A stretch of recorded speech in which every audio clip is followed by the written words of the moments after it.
Magandang hapon, mga bata! Si Teacher Edith muli ito. Kamusta na kayo?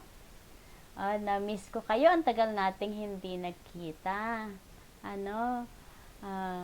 Ngayon, at least, araw ng Panginoon, meron na naman tayong Sunday School. Kahit online, ay maaari tayo na mag-aral ng Sunday School. Kaya yun, ipagpapasalamat natin sa Panginoon. So, bago tayo magsimula, tayo muna ay mag-pray.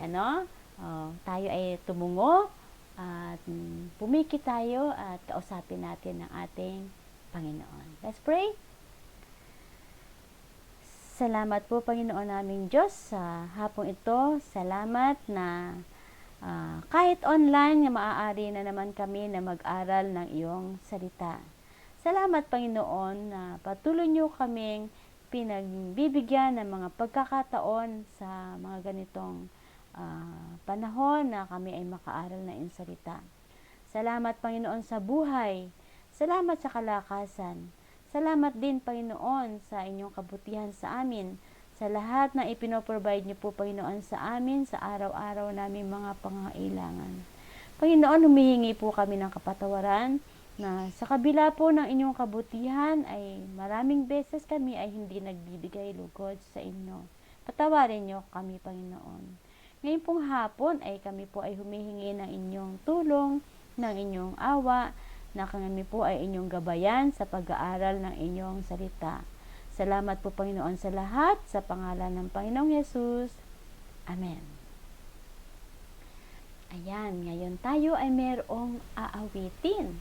God is so good. Talaga namang mabuti ang Diyos, diba? Sabayan natin ang ating awit. Okay? God is so good. God is so good. God is so good. He's so good to me. God answers prayer. God answers prayer. God answers prayer. He's so good to me. He cares for me. He cares for me. He cares for me. He's so good to me. I love him so. I love him so. I love him so. He's so good to me. I'll praise his name. I'll praise his name. I'll praise his name. He's so good to me. God is so good. God is so good. God is so good. He's so good to me. Oh yeah, so good to me. Ayan, ang ganda ng song natin, God is so good. At talaga namang napakabuti ng Diyos sa atin. At palagi siya nagmamalasakit sa atin at nagmamahal sa atin. Okay. Ayan. Natatandaan nyo ba yung ating mga stories? Yung mga ikinuwento sa inyo no mga nagdaang mga linggo? Ano nga ba ang topic natin? The Prophet. Sino ngang propeta yung pinag-aralan nyo ng ilang mga Sundays na nagdaan? Natatandaan nyo pa ba? Siya ay si Elisha. Ayan, si Elisha. Ang dami nyo natutunan tungkol kay Elisha, no?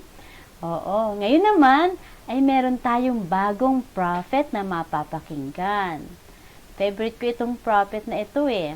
Oo. Ito yung favorite kong story Bible nung ako ay bata pa, kasing edad ninyo. Palagay ko, marami sa inyo ang nakakakilala sa kanya at nadidinig na ang mga kwento tungkol sa kanya. Siya ay si Daniel. Ayan, meron tayong video na mapapanood tungkol kay Daniel at tatlo niyang friends.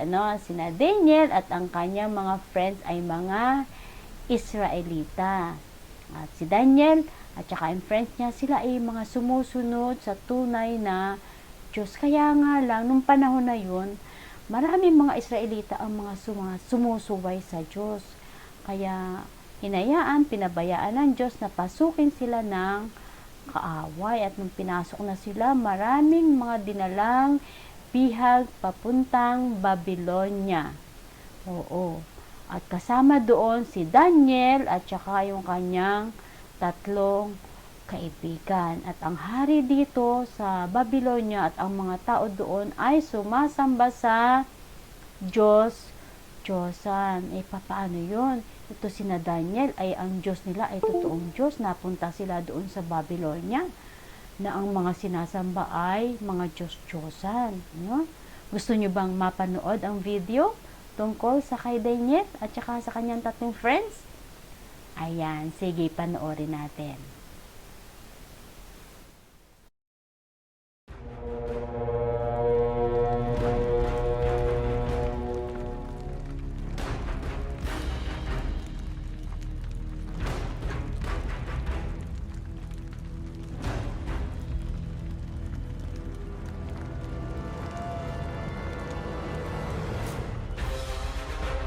Jehoiakim had been king of Judah for only 3 years when the king of Babylon, Nebuchadnezzar, attacked Jerusalem. King Nebuchadnezzar conquered the holy city and took many sacred objects from the temple and took them home with him to add to the treasures kept in the house of the king's false god. In addition to the sacred treasures, the conquering army took many prisoners along with them when they left Jerusalem. King Nebuchadnezzar commanded his chief of staff to bring into his palace young captives who could serve in his court. These young men needed to be strong, healthy, good-looking, and well-educated. To show his favor to these young men, and to keep them well-fed, the king ordered that they receive food and wine each day that was prepared in his royal kitchens. Daniel, Hananiah, Mishael, and Azariah were 4 of the young men chosen, all of whom were from the tribe of Judah. The chief of staff renamed them with Babylonian names. Daniel was called Belteshazzar, Hananiah was called Shadrach, Mishael was called Meshach, and Azariah was called Abednego. Even though Daniel was selected to serve King Nebuchadnezzar, he wouldn't eat the food from the king's kitchens because it was forbidden by God. To refuse the king's goodwill was a bold and potentially dangerous move for Daniel, but the chief of staff liked him. While he was willing to let Daniel eat different food, he worried that this diet would cause Daniel to become unhealthy. He said to Daniel, "The king will kill me if you get weak and sick." Daniel spoke with the attendant who had been appointed by the chief of staff to look after Daniel, Hananiah, Mishael, and Azariah. "Please test us for 10 days on a diet of vegetables and water," Daniel said. "At the end of the 10 days, see how we look compared to the other young men who are eating the king's food. Then make your decision in light of what you see." The attendant agreed to Daniel's suggestion and tested them for 10 days. At the end of the 10 days, Daniel and his 3 friends looked healthier and stronger than the other young men who had been eating the king's food. After this, the attendant fed the 4 young men only vegetables and water. Because the young men's decision honored God's law, the Lord blessed them with wisdom and understanding. Daniel was given the special ability to interpret dreams. When the training period ordered by the king was completed, the chief of staff brought all the young men to King Nebuchadnezzar. No one impressed the king as much as Daniel, Hananiah, Mishael, and Azariah, so they were brought into the royal service. Whenever the king consulted them in any matter requiring wisdom and balanced judgment, he found them 10 times more capable than any of the magicians and enchanters in his entire kingdom.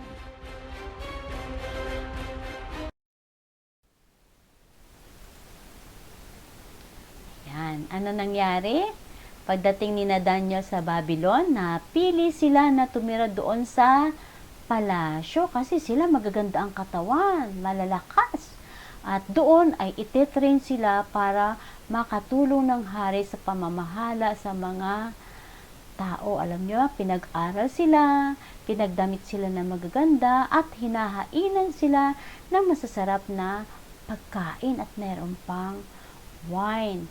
Kaya lang, doon sa inihahain na pagkain kina Daniel, kahit masarap, kahit galing sa table ng king, ay ayaw nilang kainin. Bakit kaya? Maaring meron silang nakita doon na hindi kalugod-lugod sa Diyos na maaari nilang ikapapahamak kung kakain sila noon. Or baka naman kaya inihandog sa Diyos-Diyosan yung mga pagkain kung kaya ayaw nilang kumain. Kaya mas hiniling na lang ni na Daniel na pwede bang ibigay na lang sa kanila ay ang gulay na lang o at water ang ihain sa kanila. Kahit masarap ay iniisip pa rin ni na Daniel kung ano ang nakakalugod sa Diyos. At alam nyo ba, nakita ng Diyos ang pagiging obedient ni na Daniel. Kaya after 10 days ay ginawa ng Diyos na sila ay mas malalakas at mas matatalino kaysa sa doon sa mga kumakain ng mga pagkain galing sa table ng hari. Kaya sina Daniel at yung three friends niya, yun ang napili ng hari na makakatulong ng hari sa pamamahala sa mga tao. Kasi sila yung malalakas at saka marurunong, matatalino.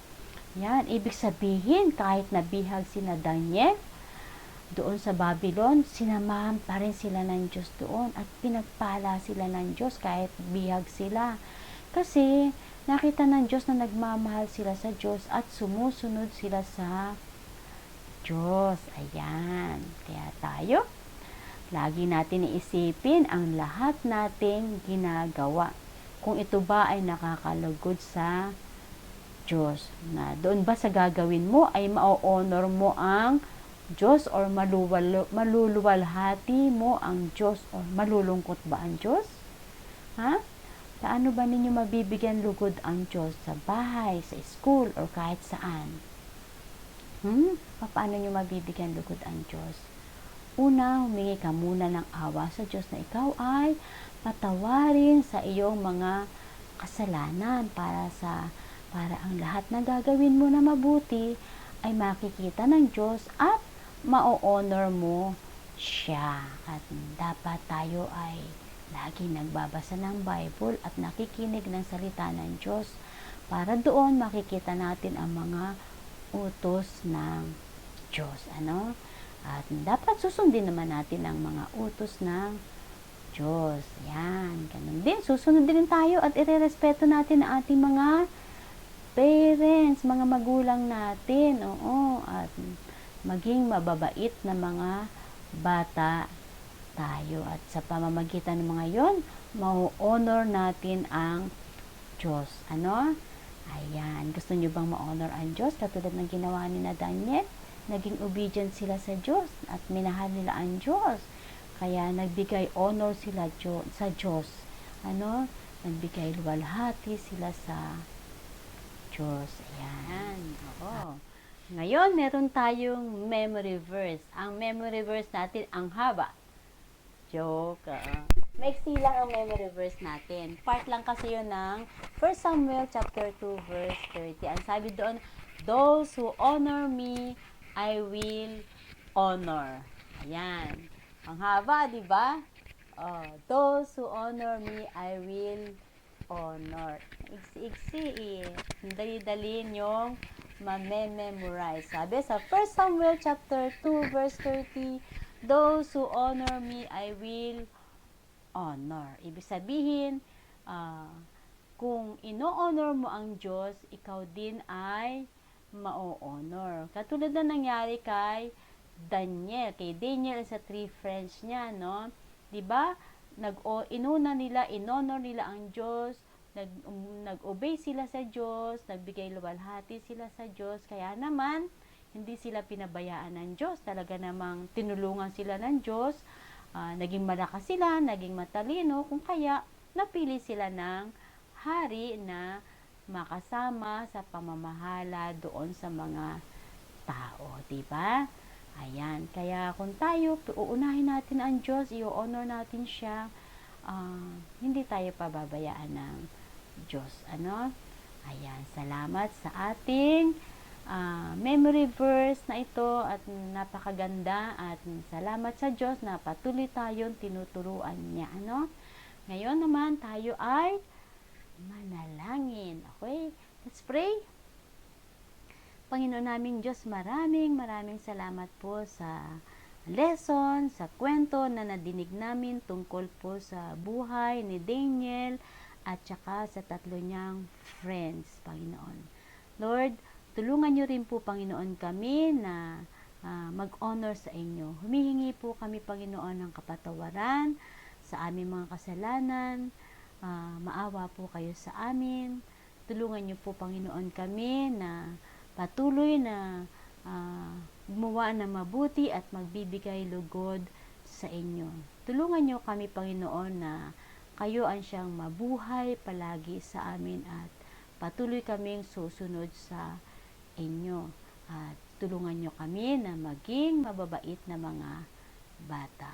Salamat po, Panginoon, sa lahat at gabayan niyo po, Panginoon, ang aming araw-araw na buhay. In Jesus' name, Amen. Ayan, okay. Sa susunod na mga linggo, huwag kayong absent at meron pa tayong maririnig tungkol kay Daniel. Ano? See you next Sunday. God bless you. Bye-bye.